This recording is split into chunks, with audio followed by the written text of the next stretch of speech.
Welcome to Pigeon Racing World with Winners1. We're heading towards the end of Series 2 and I hope you've been enjoying them. In Brisbane we have co-host David Christensen. G'day David. Hi Rod, viewers. If you can't receive Channel 31 and tend to watch the show on YouTube, don't forget to hit the subscribe and like buttons and get up-to-date programs and small feature videos. Just search Pigeon Racing World with Winners1. With racing upon us and starting up, you'd give a refresh on pre-training leading up to the races. In tonight's show we feature the last part of Dr. Colin Walker's studio interview. Colin, when I was at your place, you talked about when you was overseas and the artificial insemination, how it's become very big in Europe. Yes. Can you tell us a bit more about that? And also, is it something that you see happening in Australia? I think it could do, yes. Yeah. I was very lucky because in 2018, was it? 2019, I lived overseas for a couple of months in Europe, and I developed sort of some long-term friendships with some of the veterinarians there, and so they invited me to spend time with them at their clinics and going out and seeing their clients. And some of the clients that were actually paying us to go there, I would have paid to go to these lofts and seen them, but people like Gino Click and Eustace Metcher and a whole range of other fanciers that are sort of well known. And so we were going out and doing the veterinary work there, and a lot of the work was fairly standard. In Europe, veterinarians are the ones who vaccinate pigeons. Fanciers aren't allowed to vaccinate their own birds. And we'd go out there and there'd be birds in the race team that would need to be crop flushed and fecal speared, and just health monitoring. And there might be a cock that's not filling his eggs, and a hen's got a lump, and some babies to vaccinate and things like that.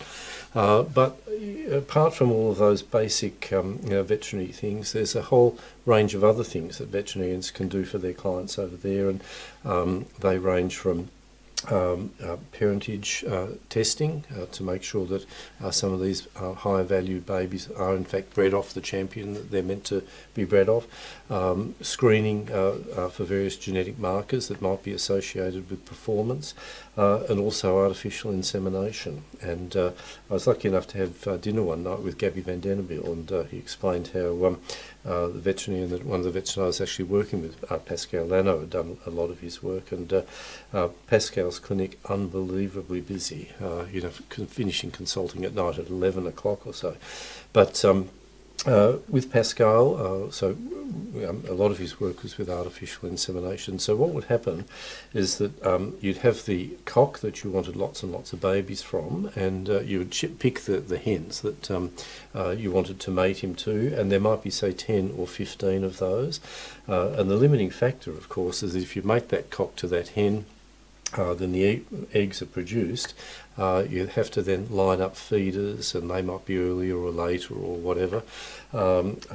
Important that the pigeons have the antibodies in the crop milk at the right time, and the crop milk's at the right level of fat and whatnot. So what was done is cocks of different colours and different breeds, so like grizzle tumbler cocks and red half fantails and things like that, that they were vasectomised and then mated to these good hens, and they would mate with these good hens and induce cycling in the good hens, but of course it was impossible for them to fertilise the eggs. So vasectomy is not that easy to an inexperienced hand, but if you've done a lot it becomes fairly routine. An incision is made just either side of the vent and surgically opened, and the vasectomy, which is the tube that carries semen from the testicle down to the inside of the vent, can be seen as a little white sort of squiggly line there, and so that's dissected free, and a section of it is removed, and so a little bit of semen below that in the vent, that sort of ejaculated away over the next sort of week or so. And so you've got a cock who thinks he's a cock, and he's mating and he's driving and building a nest and pairing up with a hen, but it's just not capable for him to fertilise the eggs. Cocks of unusual colour and different breeds are chosen just as a further guarantee that if babies arrive, if he was mated to a blue bar and the good cock was a blue bar, maybe there's something strange going on, but So different colours and different breeds. And so what would happen is the good hens would be mated to these cocks, and as most fanciers would be aware, when you mate birds up fairly predictably, about 9, 10, 11 days later that hen will lay. And so about 6 days after being put in with these sterile cocks called teasers, the hens would start to ovulate. And so at that stage, the good cock would be brought out, and through a sort of a stroking manipulation technique where the small of his back is massaged and his table's rotated and the side of his vent is touched, he would ejaculate. A bead of white semen would appear at the cloaca with a micropipette that would just flow into the tube, and then that would be diluted with an extender fluid that would enable each ejaculate or each sperm collection to provide 10 inseminations. And so the good hen who's been with the teaser cock and she's now ovulating, she was put into a restrainer, no need to anaesthetise or anything, there's nothing painful going on, and a retractor would open the vent and you could visualise the end of the oviduct. And when she's cycling, it's very obvious, it's sort of a bright pink circular structure, rich in blood, ready to receive the semen. And so the semen has been put into the extender fluid, and a tenth of that would be inserted into the lower oviduct with a little applicator, and then it'd then just be released from the restraining device and go back in with the teaser cock. And usually she'd just be inseminated every second day until she laid, and so she would then lay at day 9, 10 or 11. She would think she's mated to the teaser cock. They would both sit on those eggs and raise them as their own, and so you'd have quite comfortably 10 to 15 of these hens raising 20 to 30 eggs, all off the good cock and being perfectly raised because they're being raised by the good hen and the teaser cock. And so doing that, it's not too hard to raise, 4 rounds or so from each hen. And so you're getting, 8 youngsters, 7 youngsters if one egg isn't fertile or something from each hen. So it's not that difficult to produce, say, 100 youngsters from a single cock in a single breeding season. And some of these good cocks, they're selling those youngsters for, say, 10,000 euros each. And so you're getting 100 youngsters, each worth 10,000 euros, from one cock. It's €1 million that the vet is generating for that pigeon fancier just during the breeding season. Some of the Americans, I see that they're advertising on their website that they're producing as many as 300 youngsters from a single cock per year. So it's just another thing that a veterinarian can do.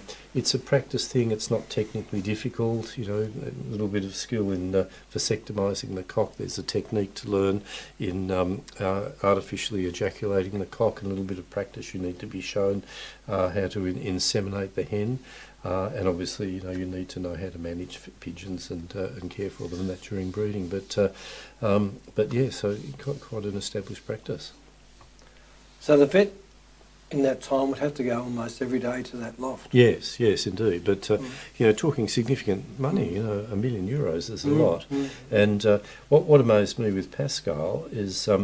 Like I was staying at a hotel, he would come each morning at 7 o'clock and pick me up. Now that's an early start for me, and so his day would be we'd be in the car and drive for 20 minutes, and we'd be at a loft, and the fancier, would be expecting us, and he'd have the birds in the baskets ready and that, and we'd do our various things. We'd be there half an hour in the car, drive another 10-15 minutes, be at another fancier, and that would continue until about 12. And then back to the clinic for a lunch and have an hour's break or so, and then start consulting. And I was just surprised. I was there at the busy time, during racing, and so first consultation in the afternoon at 1 o'clock, and it wasn't unusual for the people would be coming down at 11 o'clock at night, and so people were not turned away, and so.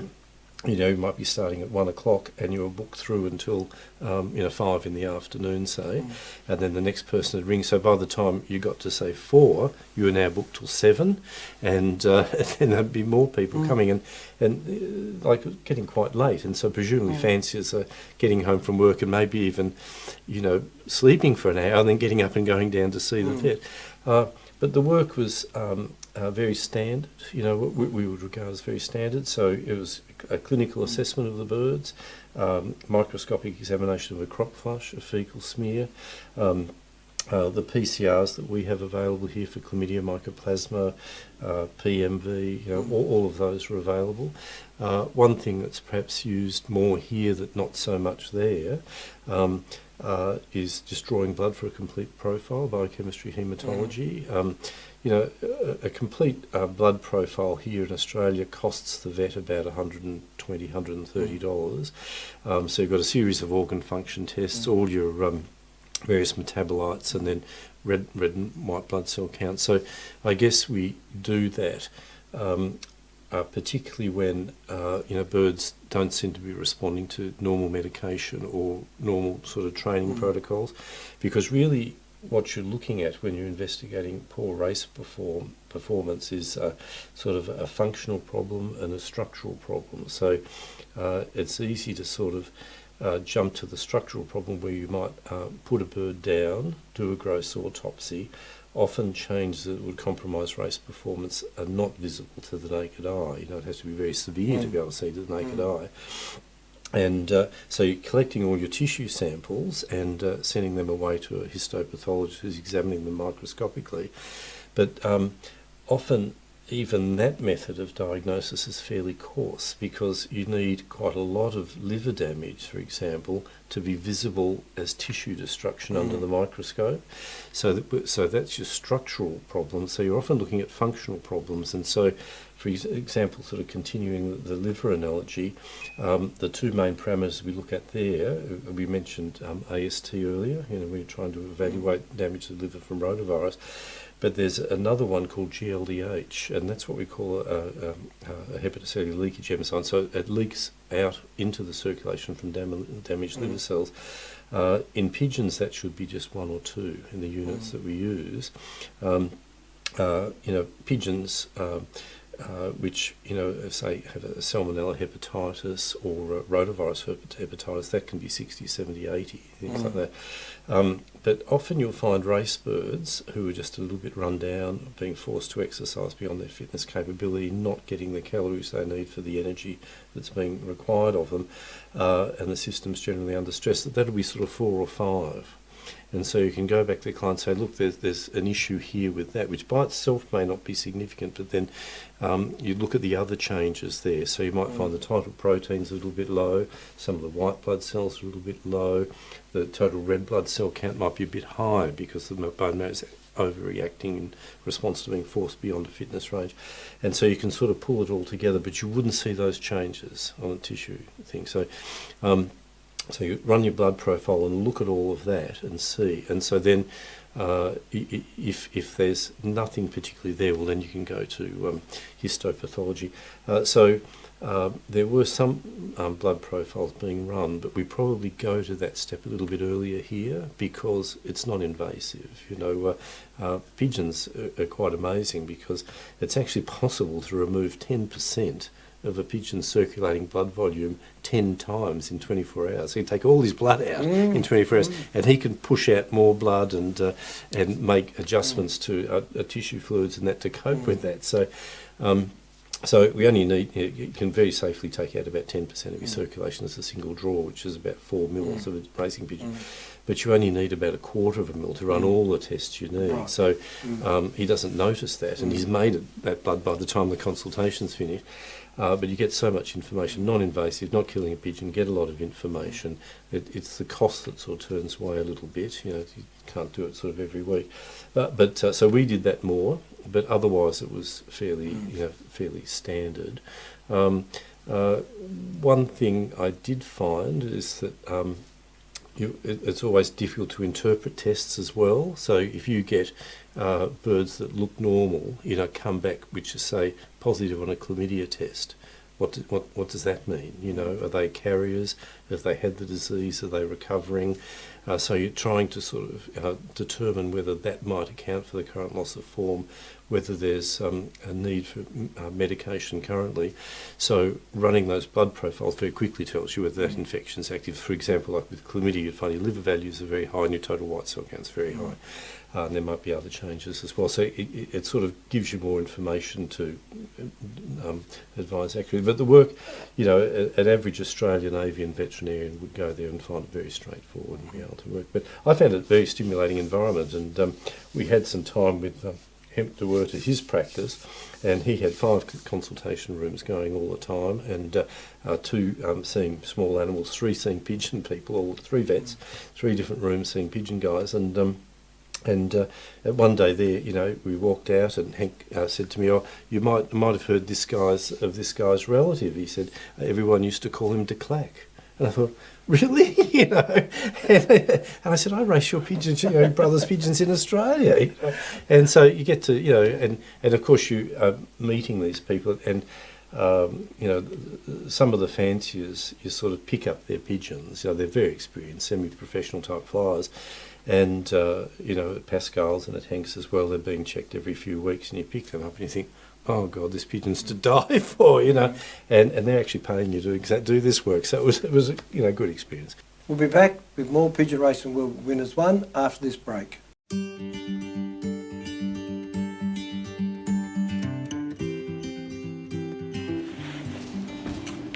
Yeah, g'day guys, Richard Clement from the NCF Federation in Newcastle.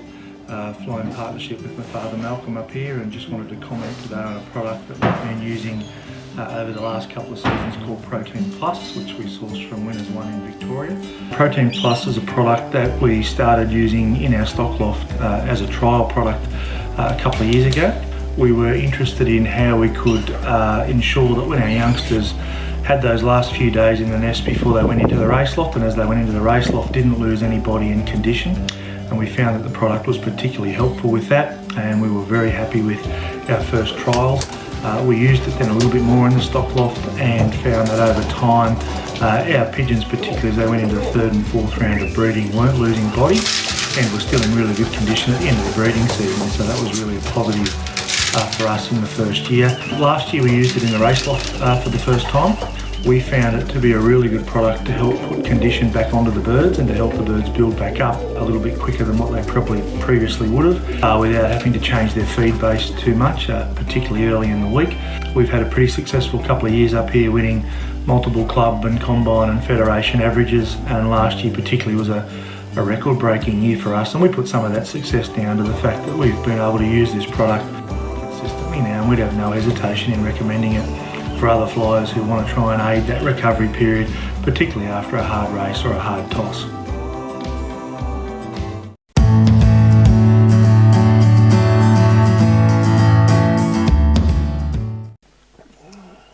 A couple of years ago, I was doing some artificial insemination on a couple of, wasn't at the level to try to produce 100 birds, Sure. but was more for proven cock, with its hen, with some success. Right? Is this like an old cock that couldn't mate properly? Still fertile? Yeah, fertile. My mate Robbie Taylor here, a cock, one of his best cocks, can't mount yeah, it. sure. Yeah. And we did that. We got one youngster at it when we tried it. It's a bit of an art to that too, to time in and all those things. And I found the most successful was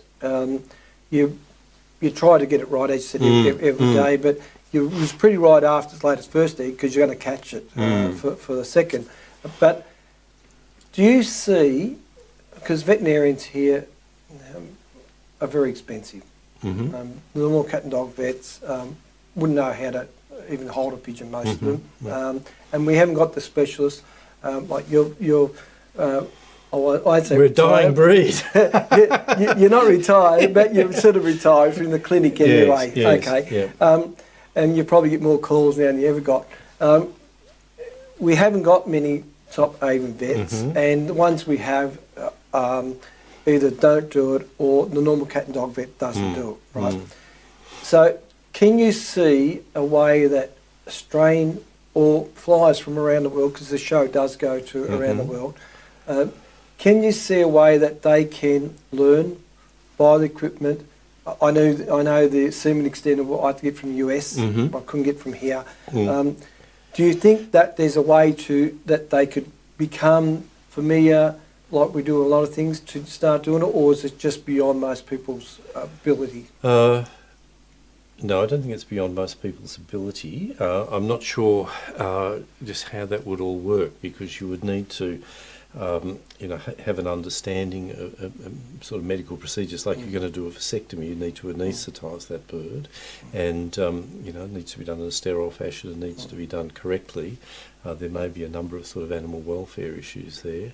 It is challenging though, because I used to be an external examiner, at University of Melbourne after I stopped lecturing there, and it was quite difficult, because you'd have these students who are going to be unleashed on, the unsuspecting public next year, and for them, a lot of them, birds were sort of just something that they had to pass that exam and then move on and forget about, and they had to meet a certain standard, but it was probably below what a pigeon fancier would expect of a veterinarian. They learned, the basic diseases and, an understanding of it, but they wouldn't be able to do a lot of the more sort of specialised procedures that might be required of an avian vet. I don't know the answer around that. I guess where you're seeing a lot of pigeons, we tended to get very organised with it, so that we didn't have to charge very much, but could still actually cover costs and make a bit of make a bit of money. Fanciers would bring their basket and just leave in the waiting room. They didn't want to sit there for 20 minutes. They didn't want to be watch the tests being done that they'd seen 20 times before. They knew what the results were.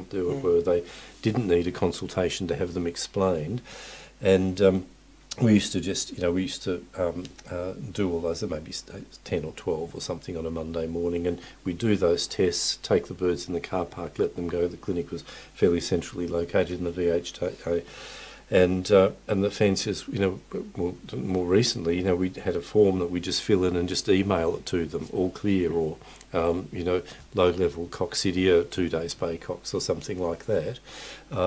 If there was something unusual, and perhaps further tests were indicated or more urgent treatment was required, we'd ring them. But more often they just contact at the end of the day, or they'd wait for the email. They'd pick up the basket when they were going past next, and that sort of worked in pretty well. I think a lot of avian vets too find it perhaps difficult, to deal with pigeon fanciers. Some pigeon fanciers can be a little bit non-compliant and maybe a little bit challenging to deal with, and trying to tell this poor young vet that they know more and all this sort of stuff. But there may well, I think there is, there's a great willingness for most fanciers to ensure that their birds are healthy, and they're quite happy to have their birds regularly checked by a veterinarian. But they have family and work commitments. It needs to be done quickly and efficiently, and they don't want to be paying a huge amount for it. And that's all quite reasonable. If you're going to the vet every 2 weeks or something, so a 20-week program, you want to go there 10 times. You just want to know if there's anything quick and routine and easy there. So, I don't think there's any answer there. Hopefully, there's some young vets out there becoming keen. Yeah, well, I know of a few avian vets in Melbourne, but not many, really. Queensland's the same, in Sydney, etc. So there is a lack, and I know, like the vets around here, the cat and dog vets, we call them. Really good with dogs and cats, but non-willingness. When they get pigeons, they ring me to sort it out. They don't know, and that's the thing. So with the artificial insemination, like I was doing for a problem bird, the technique itself. Practice. Yes, we got distracted then. I think working with a veterinarian, that could work quite well. So what it might be, a good situation might be that the veterinarian vasectomizes the pigeons. If the fancier wasn't familiar with how to ejaculate a pigeon, the veterinarian could show him that, and then the veterinarian could be a point of reference if there were problems. But I think that sort of thing would work. And then you've still got to be able to buy the equipment to use it. Yes. The tubes, different things. That's fairly standard. You still got some supply. Yes. The semen extender, I'm sure it's in Australia, but, Yes. but Yes. there was no one that I directly went to that knew had it. I know the budgie people, they do it. Yes, they do. I don't know the methods. It'd be similar. Yes, it would be. Straws. I know I've got the budgie straws. You can use them as well as the other ones that they supplied to me from America. But it's something that I don't know if we could do 100 like they do overseas. Yeah, I think you've got to be very problems. I think it could be possible. I think it would need to be done through a veterinarian because there are. And I found this in America, and I found it in Africa as well. There are veterinarians who see themselves as quasi-medical experts, and sometimes they can push that boundary a little bit too far. But I think if the right balance was struck, so that it was done, working with a veterinarian, I think that would be good. Because we don't get veterinarians come to your house. It doesn't happen. Cost prohibitive often. Yes. Yeah. Well, that's it. It doesn't happen. Years ago, doctors would go to your house. Home visits. That doesn't happen either. Yes, so I could see that the benefits to it for a lot of people on a commercial level. It's not. They're not interested in that like in Europe. But I just think that that's with problems. Even if you could have, it's worth. You had a really good pair, really good cockbird.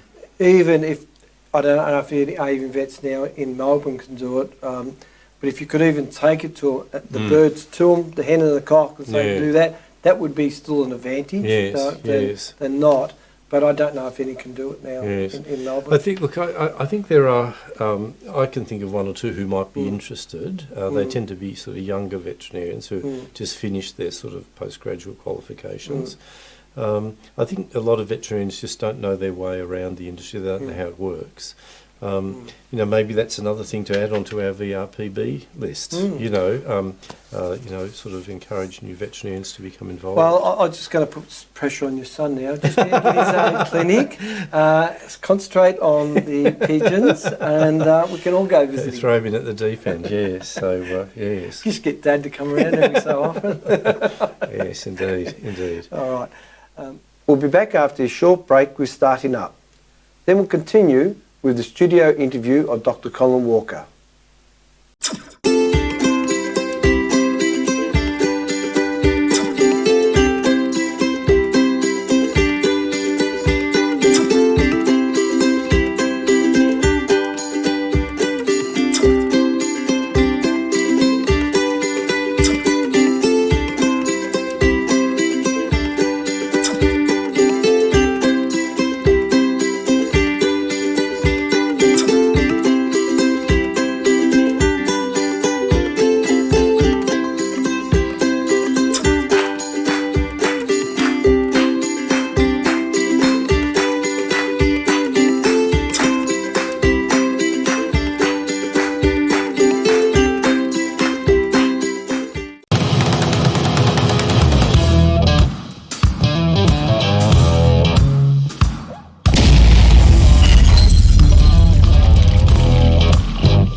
In Starting Up, we continue with pre-training and training pigeons. This has been covered in previous shows with some of our guests, but it's a very important part of training, and it can go really good or terribly wrong. Now, I was having a coffee with leading distance flyer John Yates a few weeks ago, and he mentioned he never lets his birds to any toss until they've been at least 6 weeks loft flying and flying strong. So he says, what happens if you think they're right, if they haven't been doing it, you take them to a toss, and as soon as something goes a little bit wrong, you lose them. And they might even get up to the first race, but they haven't had that education. So bear that in mind. This year we started with a lot of late breds, so I have to be very careful getting them up. I start short and get them slowly up into the distance. What we also do, we teach our birds to run down into the unit. We run down the corridor, through a chute and up into the unit. That makes it a lot quicker and easier for us. Some people have to catch them, they teach them to run them into the baskets, they put them in the ute, the car, or into a unit. So we just work out what's easy for us. But the first time you do that, and the first few times, they don't know what they're doing. So my son helps me, just gets them into the units. Once they've done it 2 or 3 times, they're like soldiers. They're fantastic. They just go up and straight in. But when we do it the first few times, we don't take them far. We just give them a short toss, a couple of Ks, because they're stressed. Once they know what's going on, they're fine to step them up. Also, you'll find we start pretty short and continue slow progressions. Other people will take them 10, 15, even up to 35 Ks for their first toss. But these are very experienced pigeon flyers. They know when the birds are right. They might have some mature older birds with them, but they know what they're doing. I would never recommend a new flyer to step them up too quickly. Take your time, give plenty of time, and they'll reward you in the end. This is our training. Have a look.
When choosing a spot to liberate the birds, avoid overhead power lines.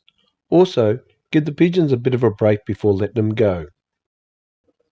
You must stay far away from restricted areas like airports.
I want to tell you a little story about my best pigeon, Gladiator, the Olympic pigeon and national ace bird for my loft. Yeah, that weekend he won the second prize, so he became Olympic pigeon and national ace bird.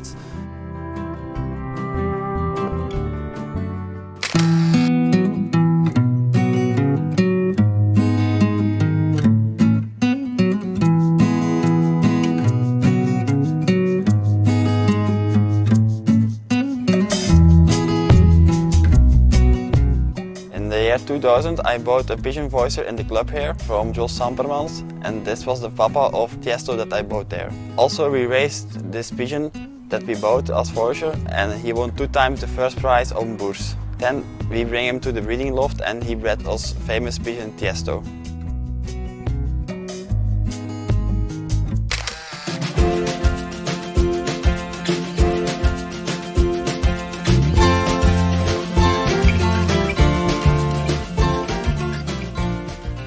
In 2017 I made my restart in the pigeon sport, and I decided to build my strain around one specific pigeon, Finn, and also of course his parents. So my second base pigeon in the loft is Ricky. Ricky is related as well to Finn because the mother and himself are cousins. Ricky was my first national ace pigeon since I raced with the pigeons in 2014, and he was also very successful the years afterwards, so he was 3 years in a row in the top 6 in the PIPA ranking on the long distance races. I started with my own birds in a small loft in 1995. It was a loft by 2x2 only. I lived with my mother. It was for me also easy to get into the sport. In a short period, good pigeons also, because we were related to several guys who flew on a high level. The most famous name was of course the Huben family. 2004, Queen L, our basic hen, she won first national on La Souterraine. Was about 600 kilometers. She was fastest against 19,000 pigeons, old birds and young birds together. Ik ben Nicolas Gijzelbrecht en ben gestart met PIPA in 2000 als nieuwswebsite.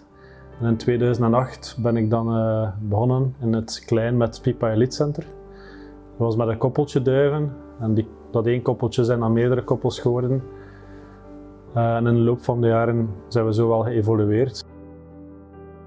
Beslist hebben met ons 3 dat een duif maar verkocht mag worden als wij vinden dat die goed genoeg is voor onszelf, voor de eigen kweek.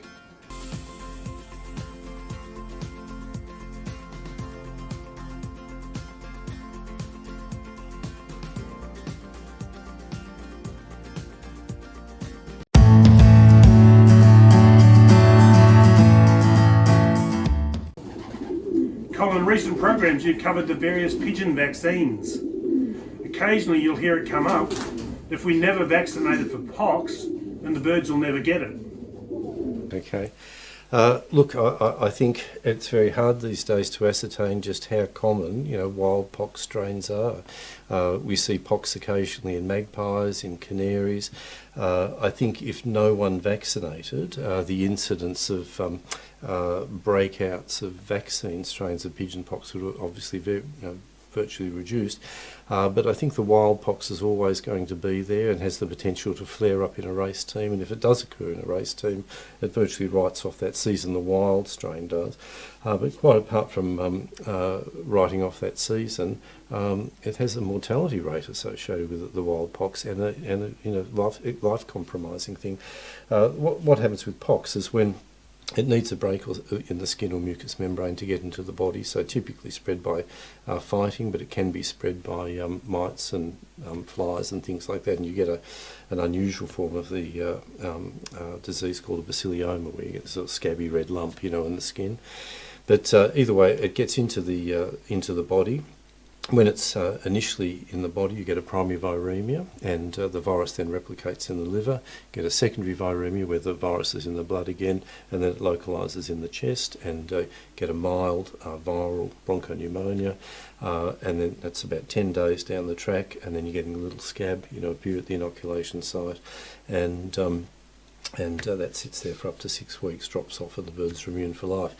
I guess what Australian pigeon fanciers have become used to is because we've been using the live modified vaccine, as all that happens, but it happens in the pigeons so mildly that the pigeons often show no signs. All people see is a little nodular thickening in the skin where they prick them, and maybe the pigeons in that 10-day period, while they're having the viremias and replication of the virus inside, there might be the odd days where a few pigeons look a little bit sad, but there's no deaths and there's no serious disease, and of course where the virus gains entry and you get your scab, because it's a live modified vaccine, the local reaction's fairly mild.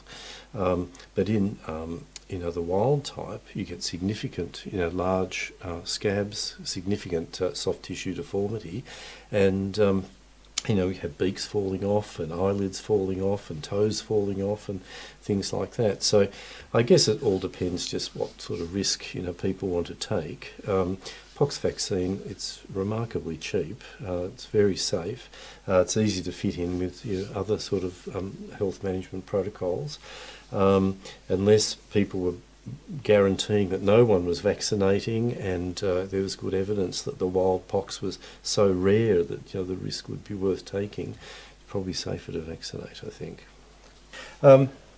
Yes, look, I guess with the rotavirus vaccine, Mark White, took on a really significant challenge there. To make a vaccine is not an easy task. It's never easy.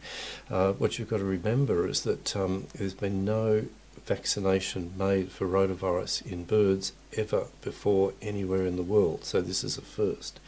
And so, we went from having a disease that was undiagnosed through to diagnosing that disease as a rotavirus, and then the challenge of making a vaccine to then fight against that disease, and then that experimental vaccine then being adapted to a commercial situation, and all of that happened within about 12-14 months. And I guess now that people have got the framework of COVID to compare that against, and just how much effort has been required for COVID, they've just realised what Mark White at Treadlier has done.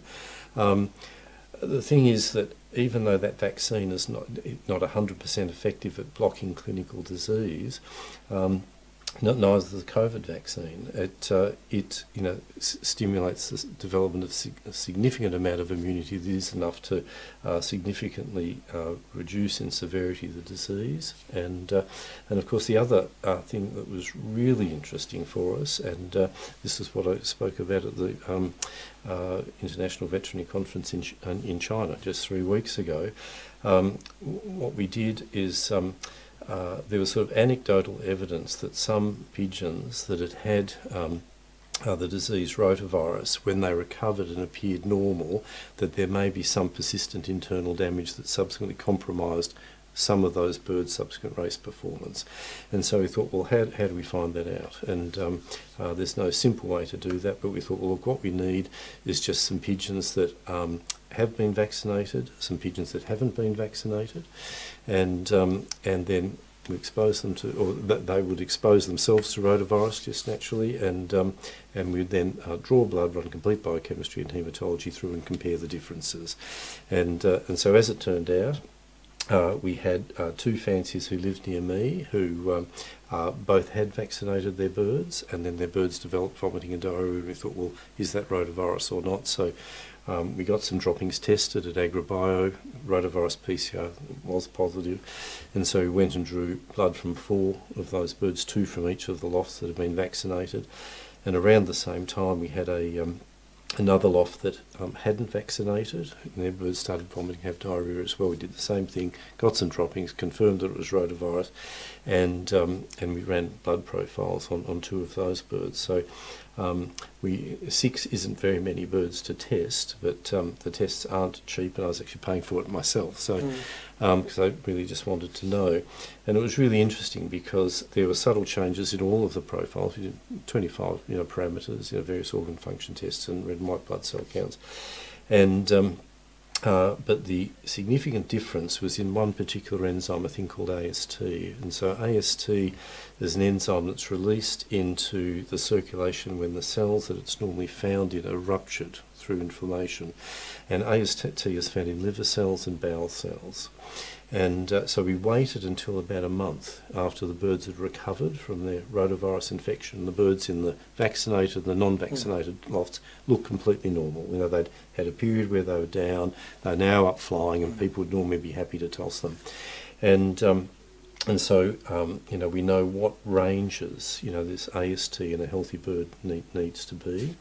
And what we found is of the 4 birds from the vaccinated loft, 2 of the AST values were completely normal.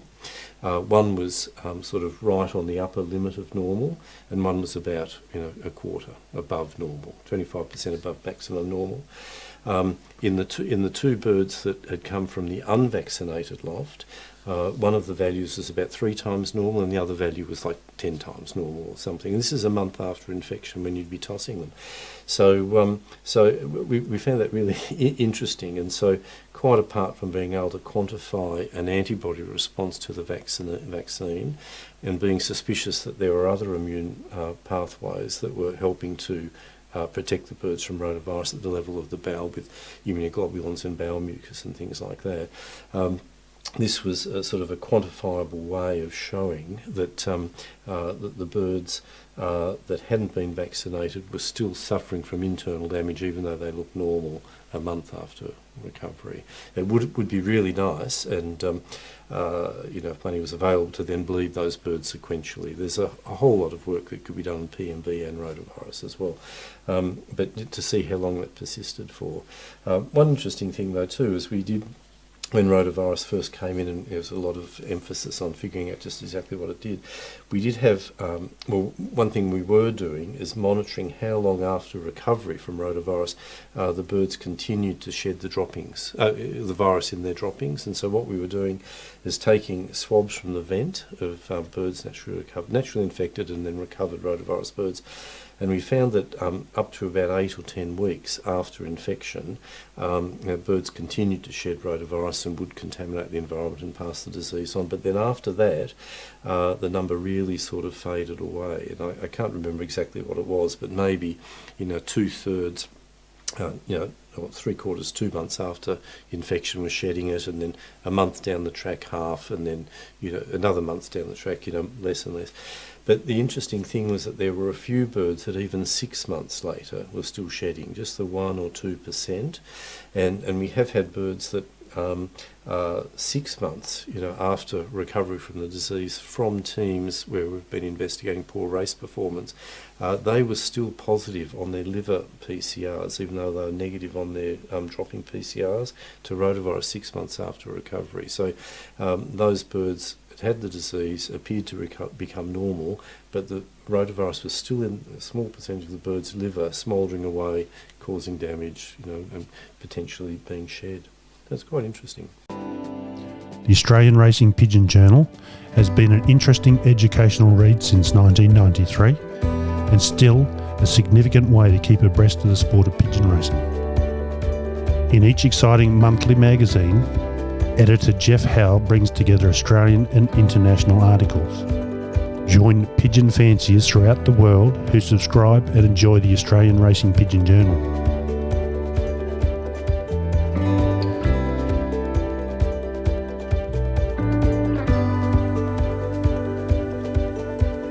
Loft visits, training tips, pigeon strains, as well as health advice from world-renowned avian veterinarians are regular topics featured in this great read.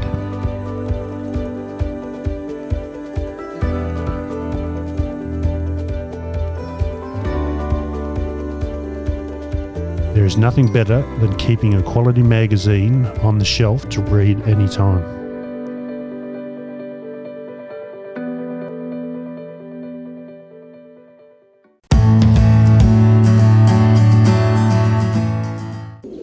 Been mixed results with the rota vaccine, and some are saying it doesn't work.